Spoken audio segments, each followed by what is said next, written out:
Hello everyone, welcome to the session. NCET 2026 general test paper की preparation चल रही है, क्लास नंबर 15 है। तो ये जो सीरीज थी हमारी, इसमें हमने जनरल नॉलेज मतलब कि स्टैटिक जीके और करंट अफेयर दोनों को कवर किया है। इस सीरीज का ये लास्ट वीडियो है जिसमें हम लोग कुछ इम्पोर्टेंट अवार्ड्स के बारे में पढ़ने वाले हैं। तो इसमें स्टैटिक जीके प्लस 2025 का अवार्ड से रिलेटेड जो भी करंट अफेयर है वो यहाँ पर कंप्लीट हो जाएगा। तो क्या यहाँ तक की क्लासेस ही इम्पोर्टेंट थी? बिल्कुल, यहाँ तक की क्लासेस बहुत इम्पोर्टेंट थी। आप सभी को इसे फॉलो करना चाहिए। बहुत ही इंटरेस्टिंग तरीके से टू द पॉइंट मैंने यहाँ पर सारी चीजों को कवर किया है। नाउ इसके आगे क्या है? बच्चे अक्सर ये पूछ रहे हैं कि मैम इस सीरीज के बाद क्या है। इस सीरीज के बाद हमारी रीजनिंग की क्लासेस तो चल ही रही है ना। आज 4th क्लास होने वाली है रीजनिंग की। साथ ही जितना भी जीके और करंट अफेयर है उसको हम लोग एक बार और रिवाइज करेंगे हमारे एग्जाम अनाउंस होने के बाद। मतलब कि एनसीईटी 2026 की जब डेट अनाउंस हो जाएगी, हम सारी चीजों को एक बार फिर से रिवाइज करेंगे in the format of MCQs. उस समय अगर हमें कुछ और चीजें भी ऐड करनी होगी इसमें तो हम बिल्कुल करेंगे उसे। Okay, so there is no doubt about it, right. तो अभी फिलहाल हम लोग ये स्टार्ट करते हैं अपने सेशन को, और कौन कौन से अवार्ड्स के बारे में आज हम लोग पढ़ने वाले हैं, राइट। बहुत ही इंपॉर्टेंट अवार्ड्स हैं, जैसा कि आप देख रहे हैं। रिटर्न वर्ड के लिए कौन कौन से रिटर्न वर्क के लिए आप समझ ले कि ज्ञानपीठ और अकादमी अवार्ड, हिंदी इंग्लिश दोनों में देखेंगे, नोट डोंट वरी। फिर परफॉर्मिंग आर्ट्स में जो दिए जाते हैं, संगीत नाटक अकादमी है उसमें, तो ये कौन कौन सा अवार्ड देती है वो देखेंगे। फिर है सिल्वर स्क्रीन मतलब कि फिल्म्स के लिए दादा साहब फाल्के अवार्ड, इसके बारे में जानेंगे। बहुत ही इंपॉर्टेंट ये अवार्ड है, और इस साल तो कुछ खास भी आपको लिंक मिल जाएगी इस अवार्ड में। आप सभी ने वो गाना सुना होगा ना, धुरंधर फिल्म का फा नाइन ला, है ना, जिसमें एंट्री होती है अक्षय खन्ना की। ठीक है, नाम क्या है उसका? रहमान, रहमान दकित की जो एंट्री वाला सॉन्ग है ना, क्या तो वो सॉन्ग है। ठीक है, ठूस ठूस कुछ कुछ कुछ ऐसे वर्ड है उसमें, राइट। तो वहां से एक कनेक्शन आपको दादा साहब फाल्के अवार्ड याद करने के लिए मिलने वाला है। तो सबसे पहले मैं उसी पर लेकर के जाती हूँ। आजकल गाना बड़ा फेमस चल रहा है धुरंधर फिल्म का, है ना। रील तो बहुत बना रहे हैं लोग उस पर। ओके, चलो, तो सबसे पहले मैं आपको वही ले चलती हूँ, दादा साहब फाल्के अवार्ड। तो कुछ इस तरह का अवार्ड दिया जाता है। क्लियरली दिखाई दे रहा है? यस, दिखाई दे रहा है। ओके, ठीक है। तो देखो, इंडियन फिल्म इंडस्ट्री में सबसे बड़ा अवार्ड अगर सिनेमा का कोई माना जाता है तो वो दादा साहब फाल्के अवार्ड है। India top cinematic honor give annually by the Indian government for major contribution to Indian cinema's advancement। Indian cinema को आगे बढ़ाने के लिए अगर किसी ने कोई काम किया है तो उन लोगों को ये अवार्ड दिया जाता है। And it's a kind of a life time achievement, है ना। ऐसा नहीं कि एक पिक्चर कर ली, अच्छी हो गई तो दे दिया गया, नो। लगातार सालों तक अगर किसी ने इस तरह का काम किया है कि उन्होंने इंडियन सिनेमा को एक अलग लेवल पर लेकर के गए हैं, तब ये दिया जाता है। ठीक है, okay, right. It is presented at the national film award ceremony by the directorate of film festivals. ठीक है, कब दिया जाता है? Presented at the national film award ceremony, राष्ट्रीय फिल्म पुरस्कार समारोह में फिल्म समारोह निर्देशालय द्वारा प्रदान किया जाता है। और अवार्ड बिल्कुल ऐसा ही होता है, ठीक है, कमल का फूल। ठीक, चलो जानते हैं इसके बारे में और डिटेल में। तो सबसे पहले इसका एस्टेब्लिशमेंट कब हुआ था? इसका एस्टेब्लिशमेंट हुआ था 1969 में, ये फुल स्टॉप है। 1969 में ये एस्टेब्लिश हुआ था। फर्स्ट रिसिपिएंट, प्रथम प्राप्तकर्ता कौन है? देविका रानी। देविका रानी जो है उनको पहली बार ये अवार्ड मिला था, और इसीलिए देविका रानी को the lady of Indian film industry भी कहा जाता है, क्योंकि सबसे बड़ा इंडियन सिनेमा का सम्मान सबसे पहली बार किसे मिला? देविका रानी को मिला 1969 में। ओके, मोस्ट रीसेंट अगर आपसे पूछे कि बिल्कुल अभी किसे मिला है 2025 में, तो 2025 में जो है 71st नेशनल फिल्म अवार्ड है ना, मतलब कि दादा साहब फाल्के अवार्ड किसको मिला है, इसको मिला है मोहनलाल, साउथ के ये हीरो हैं, अभी मैं आपको फोटो भी दिखाती हूँ उनकी। क्या क्या मिलता है इसमें, गोल्डन लोटस मिलता है एज अ मेडल, एक शॉल मिलता है, कैश प्राइज मिलता है अप्रोक्सीमेटली 10 लाख रुपीस का। ओके, तो ये चीज आपको ध्यान में रखनी है, नोट कर लीजिए इसको, है ना। क्या क्या 3 चीजें मिलती है, गोल्डन लोटस, एक शॉल मिलती है और cash prize 10 lakh rupees. Okay, आगे बढ़ते हैं और बात करते हैं कब इसका ओरिजिन हुआ और क्यों इसे दादा साहब फाल्के अवार्ड हम कहते हैं। This award is named after Dhundiraj Govind Phalke, okay, recognized as the father of Indian cinema. तो ये आपको याद रखना है, फादर ऑफ इंडियन सिनेमा किसे कहा जाता है, दादा साहब फाल्के को कहा जाता है, ठीक है। For directing India first feature film Raja Harishchandra 1913। तो दादा साहब फाल्के ने इंडियन सिनेमा की पहली फीचर फिल्म बनाई थी जिसका नाम क्या है, राजा हरिश्चंद्र। कब बनाई थी, 1913 में, याद रखना है आपको। तो उन्हीं के सम्मान में इस अवार्ड को नाम दिया गया है, राइट। अब इसमें कुछ इंपॉर्टेंट चीजें, जैसे कि मैंने कहा आपको, यस, सबसे पहले किसको मिला ये याद रखना है, सबसे पहली चीज तो, और रिसेंटली किसको मिला है, तो आप ये देख लो, मोहनलाल, है ना, contemporary legend, first recipient Devika Rani, okay, the first lady of Indian cinema के नाम से जाना जाता है। 2 बार ऐसा हुआ है कि ये उन लोगों को मरणोपरांत, है ना, पोस्थेमसली दिया गया है। तो कौन है, विनोद खन्ना, जो कि अभी मैं आपको जिस पिक्चर का नाम बता रही थी धुरंधर, है ना, उसमें जो अक्षय खन्ना है ना, उनके फादर है ये, ठीक है। तो इन्हें सेकंड रेसिपिएंट पोस्थेमसली, ठीक, मरणोपरांत मिला। और सबसे पहला ये अवार्ड मरणोपरांत किसे मिला है, पृथ्वीराज कपूर 1971, ठीक, the first of only 2 posthumous recipient. तो ये आपको ध्यान में रखना है, फर्स्ट, लास्ट, और 2 लोगों को ऐसे 2 लोगों को मिला है मरने के बाद ये अवार्ड मिला है। तो एक विनोद खन्ना है और एक पृथ्वीराज कपूर, ठीक है। पृथ्वीराज कपूर जानते हो आप कौन है, रणबीर कपूर को तो जानते ही होंगे, है ना। तो रणबीर कपूर के ये ग्रेट ग्रैंडफादर, मतलब कि परदादा है ना, परदादा है, और वो क्या हुआ, ग्रैंड सन हुआ, ठीक। तो इस तरह से आप इनको याद रख सकते हैं। चलो खैर आगे बढ़ते हैं, और चलो तो अब बात करते हैं हम लोग ज्ञानपीठ पुरस्कार के बारे में। ज्ञानपीठ पुरस्कार जो है इंडिया का literary highest and oldest literary honour है। ये पुरस्कार होता है, मतलब कि ये मूर्ति वाग देवी सरस्वती माता, गॉडेस ऑफ नॉलेज, इनकी मूर्ति दी जाती है 11 लाख रुपयों के साथ। किस लिए दिया जाता है, कहा मैंने लिटरेरी वर्क के लिए, कुछ आपने लिखा हो, किस लैंग्वेज में लिखा हो, तो ऐसी 23 लैंग्वेजेस हैं, 23 लैंग्वेजेस हैं जिसके लिए ज्ञानपीठ पुरस्कार दिया जाता है। ये जो पुरस्कार है 23 लैंग्वेजेस के लिए तो है ही, इसमें खास बात क्या है कि 22 लैंग्वेजेस वो लैंग्वेजेस हैं जो भारत के संविधान की 8वीं अनुसूची में लिखी गई है, साथ ही इंग्लिश को भी इसमें इंक्लूड कर लिया गया है, ओके। तो ये इंपॉर्टेंट फैक्ट है, 23 लैंग्वेजेस के लिए ज्ञानपीठ पुरस्कार दिया जाता है। इसकी स्थापना जो है वो 1961 में हुई है, और 1965 में ये पहली बार दिया गया। किसे दिया गया अभी देखेंगे। कौन देता है, कौन स्पॉन्सर करता है, भारतीय ज्ञानपीठ ट्रस्ट।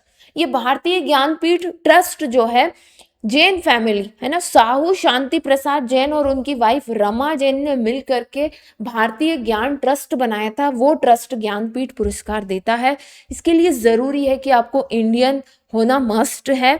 देन मरणोपरांत ये नहीं दिया जाता है, पोस्थेमसली नहीं दिया जाता, मरने के बाद नहीं मिलेगा, जीते जी दिया जाएगा।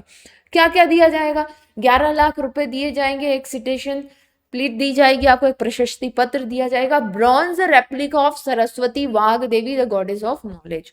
तो माता सरस्वती की ब्रॉन्ज की बनी हुई एक आपको कांस्य प्रतिमा दी जाएगी इस अवार्ड में, ज्ञानपीठ पुरस्कार में। अब इंपॉर्टेंट चीजें जो आपको ध्यान में रखनी है, फर्स्ट रेसिपिएंट कौन है जी, शंकर कुरूप मलयालम लैंग्वेज के लिए सबसे पहली बार ज्ञानपीठ पुरस्कार मिला था 1965 में। सबसे पहली वुमेन रेसिपिएंट कौन है? सबसे पहली वुमेन रेसिपिएंट है आशा पूर्णा देवी। इन्हें बंगाली लैंग्वेज के लिए मिला था। इन्होंने एक नॉवेल लिखी थी, है ना, प्रथम प्रशस्ति। प्रथम बंगाली एक्सेंट में बोला जा रहा है, प्रथम, हम तो हिंदी में प्रथम बोलते हैं, वहां क्या बोलते हैं? प्रथम प्रशस्ति। ठीक है, सॉरी, प्रथम प्रतिश्रुति है, मैंने प्रशस्ति पत्र से बोल दिया, प्रथम प्रतिश्रुति। ठीक है, ये बंगाली लैंग्वेज के लिए पहली बार महिला को दिया गया, आशापूर्णा देवी। फिर है इंग्लिश के लिए, क्योंकि इंग्लिश एक अलग से हमने इसमें ऐड किया है, तो फर्स्ट इंग्लिश रेसिपिएंट कौन है?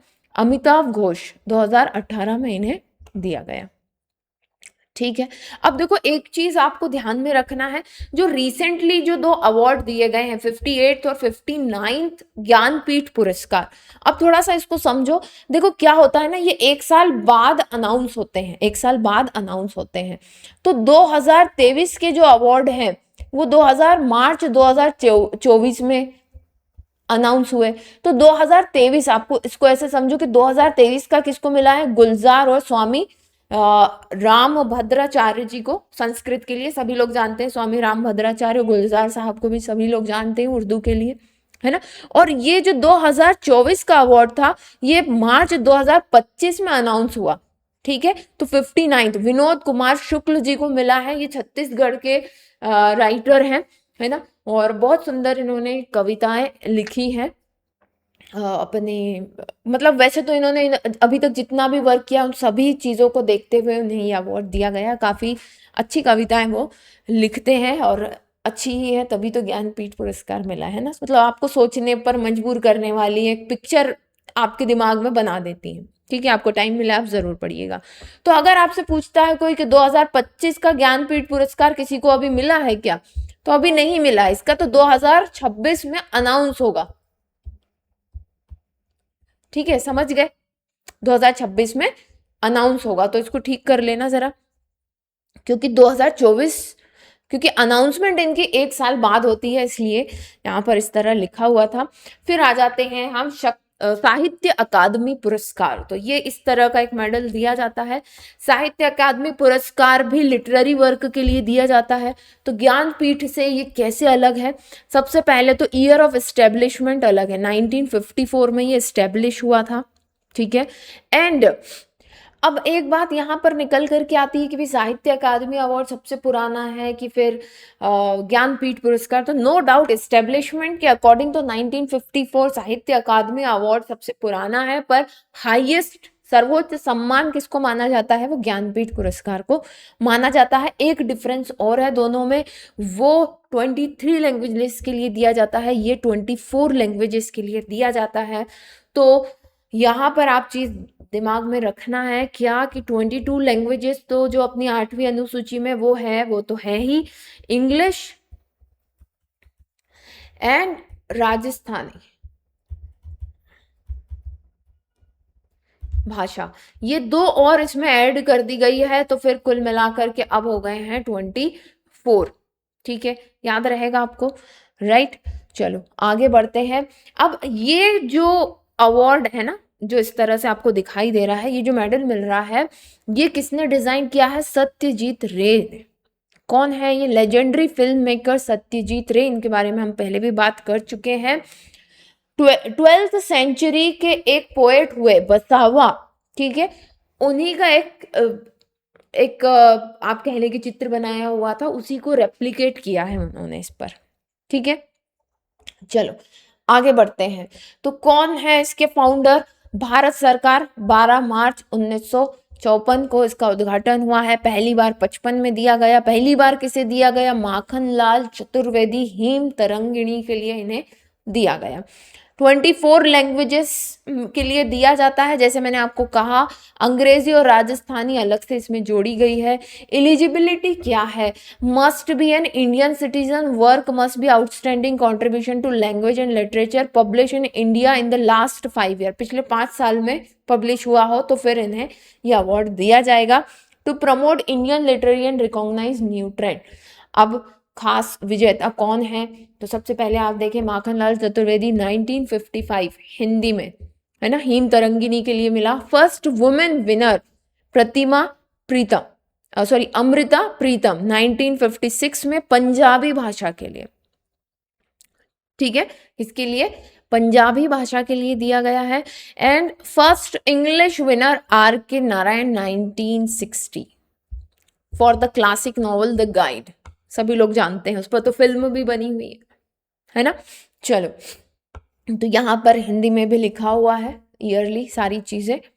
ओके, 1960 में इंग्लिश के लिए दिया गया है, किसे, are K Narayan the guide, Makhanlal Chaturvedi ji को दिया गया हेम तरंगिणी के लिए। और first women winner, second year में ही फर्स्ट वुमेन विनर मिल गई थी, कौन, काव्य संग्रह सुनेह, इनकी पोएट्री का क्या था, सुनेह नाम है, क्या है, सुनेह, अमृता प्रीतम, पंजाबी भाषा, अमृता प्रीतम, सुनेह कलेक्शन है इनकी पोएट्री का, ठीक है। ओके, सत्यजीत रे जी ने इस जो है प्रशस्ति पट्टिका इसकी डिजाइन की है। और क्या है ये, it is a bronze replica of a inscription by the 12th century poet Basava, ठीक। चलो, नेक्स्ट है परफॉर्मिंग आर्ट। अब कई बार बच्चे पूछते हैं मैम ये परफॉर्मिंग आर्ट क्या होता है। परफॉर्मिंग आर्ट जिसमें आप परफॉर्म करते हैं, क्या परफॉर्म करते हैं, हम म्यूजिक परफॉर्म करके बता सकते हैं, हम डांस बता सकते हैं, हम ड्रामा बता सकते हैं। तो परफॉर्मिंग आर्ट में ये तीनों चीजें आती हैं, ये तीनों चीजें आती हैं, डांस, म्यूजिक एंड ड्रामा, ठीक है। तो इसके लिए कौन सा अवार्ड दिया जाता है, dance, music and drama performing art की सबसे बड़ी राष्ट्रीय अकादमी कौन सी है, संगीत नाटक अकादमी, SNA, ठीक है, India's national academy for music, drama and dance. It serve as the leading body of performing arts working to preserve and promote the diverse intangible cultural heritage of India। intangible culture मतलब कि अमूर्त सांस्कृतिक धरोहर, जैसे कि dance है, तो dance जब कोई कर रहा है ना, तभी दिखेगा ना, जैसे रीजनल डांस होते हैं, आदिवासियों का अपना ट्राइबल डांस होता है, तो ये सब क्या है, इंटेंजिबल, आप टच नहीं कर सकते, वो परफॉर्म करेंगे तभी तक दिखेगा आपको, उसके बाद नहीं है। ये सारी चीजें क्या कहलाएंगी, हमारे intangible. Okay, so Akademi is an autonomous institution operated by the ministry of culture, government of India. तो इस अकादमी को कौन ऑपरेट करता है, ministry of culture, government of India. कब इस्टेब्लिश हुई है ये, 31 मई 1952 में, okay, under the ministry of education and formally opened on January 28, 1953। Okay, तो स्थापना अलग हुई है, ओपन अलग हुई है, वो that is not a matter for us, अपने को याद रखना 1952 में। ओके, अब यहाँ से तीन तरह के आप कह सकते हैं कि रिकॉग्निशन मिलते हैं, है ना, तीन तरह के रिकॉग्निशन। इसमें सबसे पहला दर्जे का जो है वो अकादमी रत्न, ये फेलोशिप है, it is the highest honour strictly limited to 30 living individual. अभी तक 30 लोगों को ही मिला है अकादमी रत्न फेलोशिप। फिर दूसरे नंबर पर आता है अकादमी पुरस्कार award, highest national recognition for practicing artist, gurus and scholars को ये दिया जाता है। और थर्ड है उस्ताद बिस्मिल्लाह खान युवा पुरस्कार, ये 40 की एज तक के लोगों को दिया जाता है, ठीक है। तो यहाँ पर थोड़ी इसके बारे में जानकारी दी हुई है, जैसा मैंने आपको कहा, संगीत नाटक अकादमी फेलोशिप रतन सदस्य, क्या कहा जाता है इनको, रतन सदस्य कहा जाता है, हाईएस्ट ऑनर है, अभी तक 30 लिविंग इंडिविजुअल को ही मिला है। फिर संगीत नाटक अकादमी अवार्ड जो है हाईएस्ट नेशनल रिकॉग्निशन, कितने, 1 लाख रुपीज इसमें दिए जाते, हाँ, ठीक है।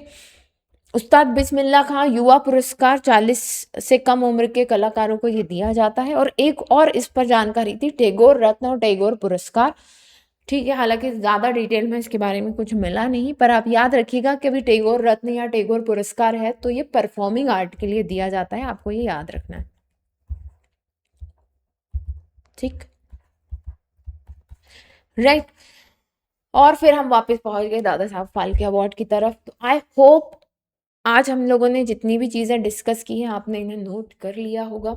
बहुत ही इम्पोर्टेंट ये फैक्ट्स हैं। कोशिश कीजिए इन्हें टाइमली रिवाइज करने के लिए। बाकी फिर जब हमारी एग्ज़ाम करीब होगी, अनाउंसमेंट हो जाएगा एग्ज़ाम का, definitely we will revise all these thing. But अपने तरफ से आप इन चीज़ों को जारी रखिए, थोड़ा समय रोज़ निकालिए। ज़रूरी नहीं है कि रोज़ घंटों पढ़ना है आपको। कोई भी एक चीज़ को कंटिन्यूटी में 10 से 15 मिनट रोज़ दीजिए, दैट विल बी इनफ। ठीक है, चलो फिर मिलते हैं नेक्स्ट सेशन में। तब तक के लिए best of luck and bye.